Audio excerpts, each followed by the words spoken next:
Our friend Ken Decoster's here from the Sheriff's Office and CrimeStoppers. How's it going this morning? Riley, it's going well. How are you? I've got nothing to complain about. We have power back. Although you came in and the light went out over here, over the main console. So Ken and I are wearing coal miners' hats. We'll get through this some way. How'd the storm treat your place? We are fortunate. We did not lose power, unlike you and your family, and we did not have water in the basement. I just want a shout out to the utility workers, to ComEd and the other the people they contract out with to help restore power.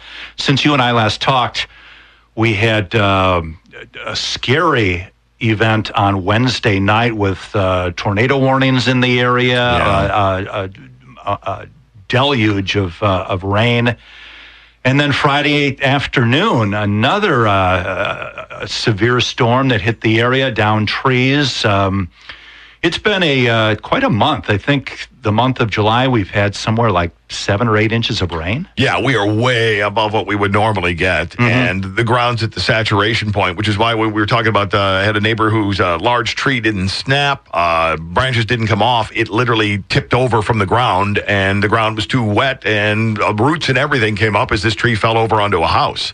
It's dicey, and we talked about people who enjoy getting out and getting some boating done over the summer, your pontoon owners, your boat owners, and all that. It's not been a good summer for them either. No, the Rock River is now closed, or has been closed since Saturday morning. The Illinois Department of Natural Resources ordered the river in Winnebago, Ogle, I want to say Whiteside, and Lee counties closed for the safety of the boating public. And I know flood stage, the river is up in the Rockton areas, moderate flood stage, but over in Stevenson County, boy, they have just been soaked over there. Yeah, Joe was talking about having been over there to have a look, and they really got a good spanking. There's parts of 20 that are still shut down. Right. That's amazing. That to me, that's US serious, 20 yes. in Stevenson County, sections of it are closed to traffic. Right. And it isn't just a matter of, we need the water to receive. Then it's testing the road for stress and all that goes along with that. Yeah, it's been an adventurous summer.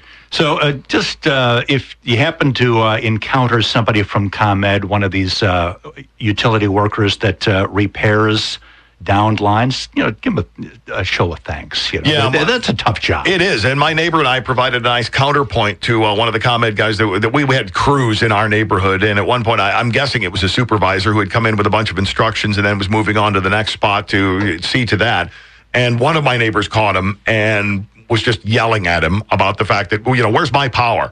And you guys initially said this, and then you said this, and when are we getting power back? And, every minute that you're taking yelling at this guy is delaying the whole process to begin with. I showed up with bottles of water and went, hey, thanks. I appreciate you being here. This is not, they're dealing with giant trees hanging on wires and all that. That's no easy proposition. And you were without power for 25 hours. Yeah, 25 hours is what we were out. And it's a test of patience. Yeah, it's, being old enough to remember when, power out wasn't really that much different than power on, than lights. Now we have so many electronic things that play into it. Oh, what am I going to do with my phone? I can't check social media. I can't get the internet on my phone. Oh, I know. Yes, Riley, help me. I heard that from the younger members of my household. We need Wi-Fi, Dad. Yes, yeah, that's priority one is Wi-Fi. We are, generally speaking, so blessed and really so spoiled to live in this country. Right. So, we're without power for a day or so. Although I did learn from my neighbors, I'm going to spoil myself a little bit more and buy a generator. Mm-hmm. A lot of them had them fired up, and it seemed very prudent at the time. But it's always, next week, I'll have forgotten all about it. Because, there's no power, whatever. It's after the 5 days out, I swore to myself, I was pricing them, I had my list, and 10 days went by, and it kind of faded away, or you block out bad times and moved on. I still don't have that generator. We have batteries and a couple of flashlights, so we're good. All right, let's get over to the law enforcement matters that you bring with you every week. Riley, this past Tuesday, I think we talked about this briefly. Between the hours of 4 p.m. and 9 p.m., the Rockford Police Department received numerous reports, 11 of which have been verified, involving subjects in a red Jeep sport utility vehicle firing a BB gun at pedestrians and parked vehicles. The occupants of the suspect vehicle are described as black males in their late teens to early 20s. Detectives from the Rockford Police Department conducted a follow-up investigation into the incidents, and the investigation was then reviewed by the state's attorney's office. As a result, charges were authorized and warrants were obtained for two suspects, 22-year-old Marquel Reddick, R-E-D-D-I-C, and 20-year-old Nelson Brown Jr. Both are wanted for aggravated battery. Their bond is $250,000. Both suspects remain at large. If you know the whereabouts of these two guys, Marquel Reddick, 22 years old, Nelson Brown Jr., 20 years old, give us a call at Rockford CrimeStoppers, 815-963-7867, or call Rockford Police at 779-500-6551.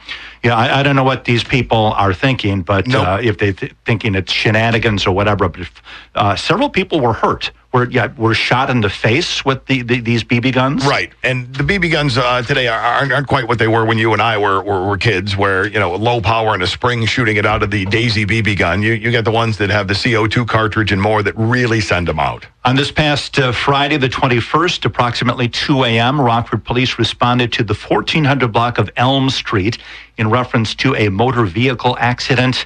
Police located an ATV which had collided with a parked utility trailer.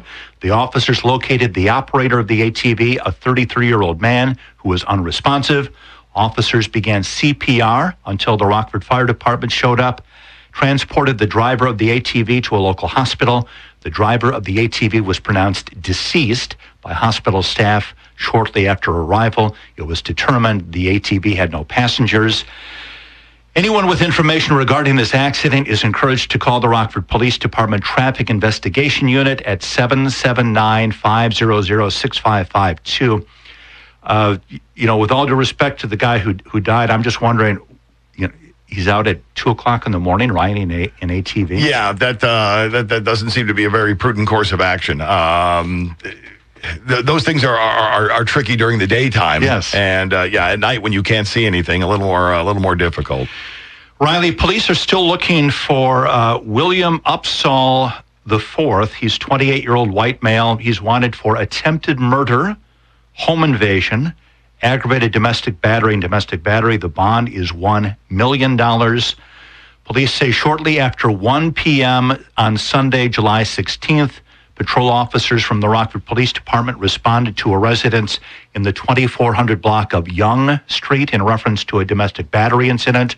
When they arrived, officers learned a suspect who was the victim had a previous domestic relationship with, later determined to be William Upsall IV, had forced his way into the residence and battered the victim. Upsall then fled the scene prior to police arriving. Anyone with information concerning his whereabouts should call Rockford Police at 779-500-6551 or CrimeStoppers at 815-963-7867. The charges against Upsall are merely accusations. He is presumed innocent until proven guilty in court.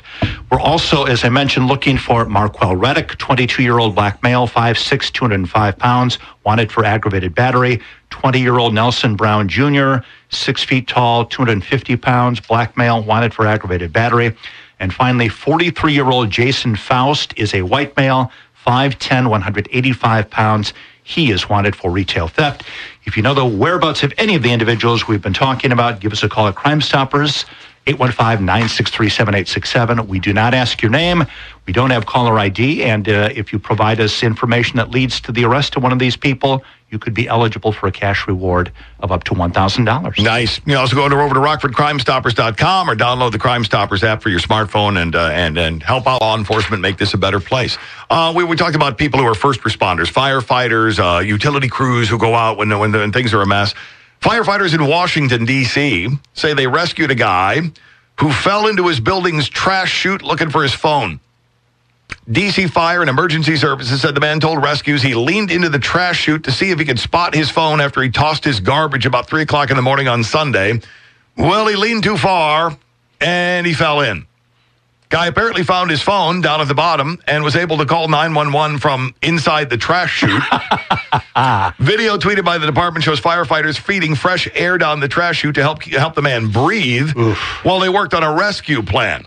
The department's Confined Space Rescue Unit, wow, that's specialized, Called in, they were able to use a harness to hoist the guy backwards out of the chute. Checked out at the scene and released when he was found to be free of serious injuries. A couple of scrapes, a bruise or two, and apparently a very red face, according to the firefighters who rescued him. I know that you have a fear of heights. Yep. I am somewhat claustrophobic, and the thought of being confined in some sort of trash, never mind the smell, right? But the confined space of a garbage chute, I mean, that freaks me out. Oh, yeah. And I think a lot of people would be freaked out by that. Luckily, that's where his phone was, because if it wasn't there, then what happens? You wait until the next person comes to throw garbage down? As you're getting hit with garbage, yelling at them, stop, get somebody to help me. Ken, good to see you as always. Riley, thanks for the time.